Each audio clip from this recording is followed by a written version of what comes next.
from Ohio's Channel 4 News. Serving Ohio for more than a decade, this is Capitol Square from ONN. While most Ohioans were dealing with the snow last week, there was an icy drama unfolding at the State House. Democratic House Speaker Armand Budish shut down a presentation to a young woman who had won a speech contest. The reason? That speech was sponsored by Right to Life, the anti-abortion group. Budish is pro-choice. It said he was uncomfortable with the subject matter. But there's more to this story. An unlikely ally to the anti-abortion community stepped forward. The ACLU blasted Budish, calling his decision, quote, an unprecedented act of partisanship. When the ACLU speaks, Democrats listen, and Budish changed his mind. The presentation to the young woman on the House floor will take place, we understand, this coming week. Joining us now this morning on Capitol Square, Elizabeth Trisler, the winner of a Right to Life speech contest.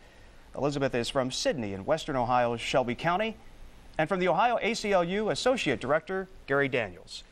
And joining us once again, Bill Cohen with the State House Press Corps. Good to see all of you. Elizabeth, nice to meet you. Nice to meet you too. Let's start at the beginning here. You won this contest last June of 2009. When did you find out that from Representative John Adams, or who did you find out from, that there would be some kind of honor in the legislature? I believe Adams called me very shortly after I got home from the competition, saying that he was going to see if this would be possible. And he said I wouldn't be allowed to give my speech, but I would probably be allowed to accept a presentation on the House floor. Mm-hmm. Well, so that was shortly after the June Yes. when you won. So it was in the works for a while then? Yes. A little bit of time period. So you find out, when did you find out that it was probably going to happen in February? Well, they actually scheduled it several times, and then every single time the session was canceled. Mm-hmm. And then they finally got to a session that they couldn't cancel, and he just canceled the presentation altogether. And when you got that word, what was said? What were you told about why the presentation was canceled altogether? Well, I was in school. I was supposed to get a gold form, and my study hall monitor came in to tell me I wouldn't need it. And I said, really? And she said, they canceled it altogether. I said, oh, good. Good, because it's a little nerve-wracking?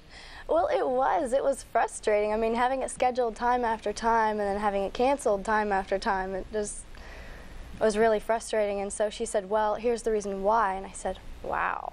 Right. And that reason was? That he said it was a very controversial issue and he was uncomfortable with the subject matter. You know, meaning he just disagreed with me. Right. Did at any time the staff of Speaker Budish contact you and say, look, Elizabeth, we'd like a copy of that speech before we make a final call on this. We'd like to see specifically what it was you were speaking about when you won this award? No, they never contacted me at all. So that decision was made. The State House Press Corps, we got a hold of it. It started making the rounds. And then all of a sudden, when did you find out that the ACLU, of all organizations, was going to weigh in and make an opinion on this? I'm pretty sure that was Wednesday. Somebody told me, and I said, wow. I mean, it is pretty cool. It's pretty cool, right? I mean, it is sort of an unlikely partnership. You don't often, we'll bring Gary Daniels into this, but Gary, I mean, facts are facts. ACLU is usually associated with Democratic groups, more liberal groups. But from time to time, there are cases like these where you guys weigh in. What was it about this case where you just looked at it and said, and I read the language earlier, which basically said this was unprecedented partisanship on Speaker Budish's part? Mm-hmm. Well, we're a nonpartisan group, and we're really a non-ideological group, except for coming from the stance that we protect people's rights under the Bill of Rights and the Constitution. So to us, it never matters who the speaker is when you're talking about First Amendment free speech rights. We defend everybody. That's been our reputation now for 90 years. So we saw this as a case where clearly she was not being allowed the opportunity to speak because of the organization that sponsored the contest and the subject matter. Mm-hmm. And having been somebody who's a lobbyist who's over at the State House a fair amount of time, you see these things happen fairly often. And they're really very non-controversial. I mean, obviously she wasn't going to be giving her speech by any means, and so it's a case where you really start to get yourself in trouble when you are a legislator or when you're a government official, picking and choosing who gets to speak and who doesn't. And when you have somebody who's given almost unfettered discretion to decide this, it doesn't bode very well from a First Amendment perspective as far as the courts are concerned. So that was Wednesday. And Elizabeth, did you get another call that said, hey, they have changed their mind again? The speaker's changed his mind. This is back on again. What was that call like? Actually, I didn't find out till yesterday. Officially till yesterday? Yes, so I said, that was quick. you right. know? And they asked me this morning on Fox, they said, why do you think he changed his mind? I said, I wonder. Right. Well, obviously, as I said, ACLU kind of weighs in, particularly with the Democratic House Speaker. I mean, he's going to listen. And Bill, I mean, in your many years covering the State House, I mean, these are pretty common. At the start of each session, people are brought in, they're patted on the back, so to speak, by Republicans and Democrats. I mean, this is, do you remember a case where a decision was made sort of either on the abortion issue or some other social issue? No, but let me be very clear. What we've had over the last 30 years, at least that I can remember, are non-controversial groups and awards. Sports teams, Miss Ohio, Miss Wheelchair Ohio, whatever, something that both Democrats and Republicans can applaud on. I do not remember awards for people, whether they be pro-choice, pro-life, pro-labor, pro-business, gay marriage, anti-gay marriage. I don't remember that. And that's what I think the general principle of these resolutions has been, at least when they're presented on the House or Senate floor.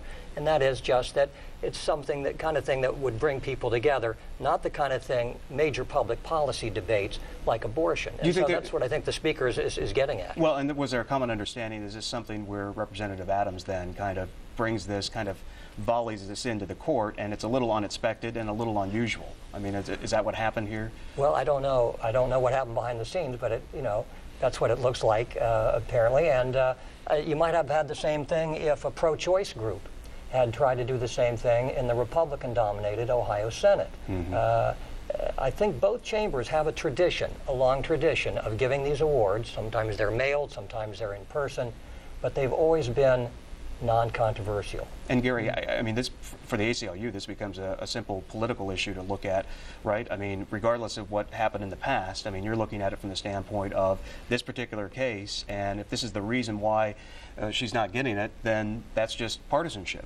Right, and there's really, there could be a part two to this story, because while there might be a tradition of doing things a certain way, government more often than not gets themselves in trouble in these particular instances when there is not a policy governing how these things are going to happen. So I understand that Speaker Budish and Representative Batchelder and whomever else are going to work on a policy for this, but they have to be very careful with the policy also, because if the policy that they come up with just ends up cementing what we have seen up to this point, where one person or one group of people gets to exclude people who are controversial. I mean, really, this is the most major deliberative body in the state of Ohio, and I think that everybody there can certainly handle you know, just a simple proclamation to Ms. Trisler about winning an award, no matter who it is that's sponsoring the award. Elizabeth, are you surprised at all of the publicity that this is garnered, not only in Ohio, but across the nation? I certainly never expected it to be this big. I thought, you know, cool, I won a national competition. I never expected to win that even. Right. And then there's been all this stuff happening just this week, and I'm just trying to keep up with everything. What do you think it's going to be like when you walk in there and actually get the proclamation? I have no idea, honestly. I don't know. I've considered that for months. Right. And it looks like it might be close to finally happening. You shake Hopefully. Speaker Budish's hand, say hello to him? I will if I get the chance. I'd like to ask him if he's read my speech yet. It's about truth. Right. So. Well, that will be interesting, and we'll be there to cover it. Really? Yeah, of course. Elizabeth, nice to meet you. Nice to meet you, too. Gary, good to see you. Thank you. Thank you. All right, we'll be back with more on Capitol Square in just 2 minutes. Keep it here.